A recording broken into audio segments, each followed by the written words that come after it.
I accepted a job in a restaurant called the Stampa, which was big at the time in Dublin, and I got the head chef's job. And it was a very, very big challenge, you know, because strangely enough, working underneath a man like Nicola Dennis for such a long time where you don't have any, you're not allowed to put any of your ideas forward. And that had a big impact on me subsequently, even in the way that I run a kitchen now. I just leapt into this job doing 300 covers a night and you know, under very strict conditions in terms of making money, which was very valuable. Not in hindsight, I always knew it was very valuable at the time, but in terms of getting your own restaurant, because you have to be a good cook, you have to be good at figures, you have to give people what they want when you have your own restaurant. After a year, we won Restaurant of the Year, and I was thrilled. It was sort of validation for me, you know, kind of coming out from beneath the great man, and but you know, you find your way in terms of food, as with anything. You find your way in terms of your style and what you want to do. But I think La Stampa forced me to cook with cheaper ingredients, and that formed the way that I cook today. In terms that I love slow cooking. I love cooking with ox cheeks and shanks and pollock and the cheaper ingredients, and because for me they're much more challenging.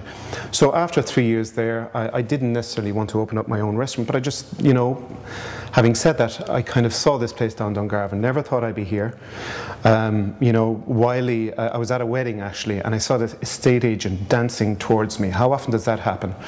And he was kind of, you know, moving, I don't know what song it was or whatever, doesn't really matter, but I was just out of the corner of my eye, and then he actually proposed a building to me while on the dance floor, which was, it was actually Mary's, the restaurant that I started off in.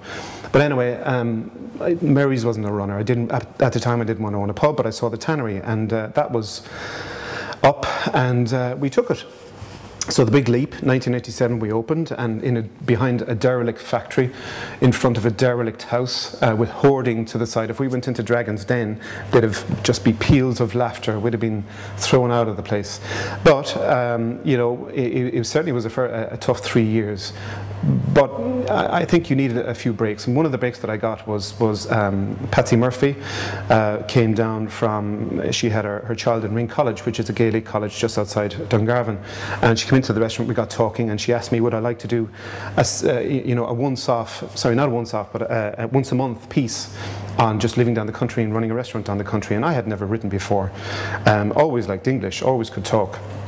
But anyway, she said, write about whatever. So I wrote about the parties we went to, about the failed dishes that we tried, about what you know, about the recipes that we do. Because I think it's really important to be honest. You know, I always think when somebody tastes something and it's always fantastic, I'm deeply dubious about that. Because if you don't make mistakes in recipes and cooking, this is what I teach people in the school as well, is that you're not, you know, you're going to be constrained. I mean, you need to make mistakes to learn.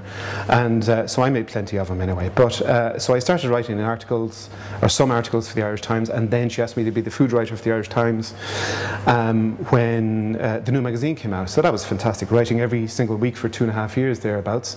But also, I must say that, I mean, the people that really kept us going were Tom Dooley and John McKenna with fantastic reviews that sometimes, you know, would just feel that this is the only thing that's going to save you when you have a struggling business.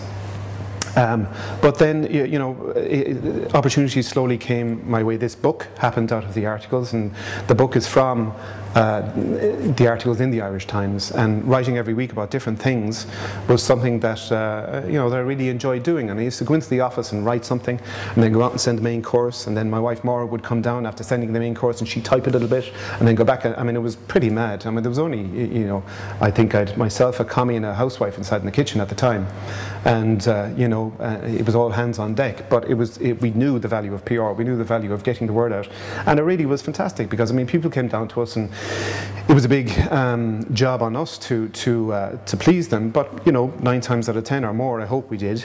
And I suppose we never had visions of this little couple of businesses that we had. They just sort of grew organically. People coming down, we were putting them into local B&Bs. So we bought the townhouse firstly in 2005, and then we opened the cookery school and more rooms in 2000, anyway, a year and a half ago, 2000 I think. No, 2009.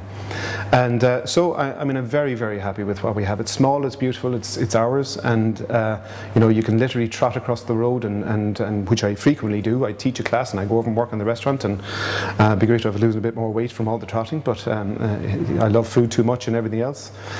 So that's really it. You know, we're here every day in the cookery school, and we have our garden, which I really love, and you've seen, and it kind of gives you fresh source of inspiration. I think it's changed the way we cook in the kitchen because it has this more immediate, you know, yeah, we always try to cook seasonally, but it has this more immediate effect, like the broad beans are there and we have to use them tonight, that kind of way.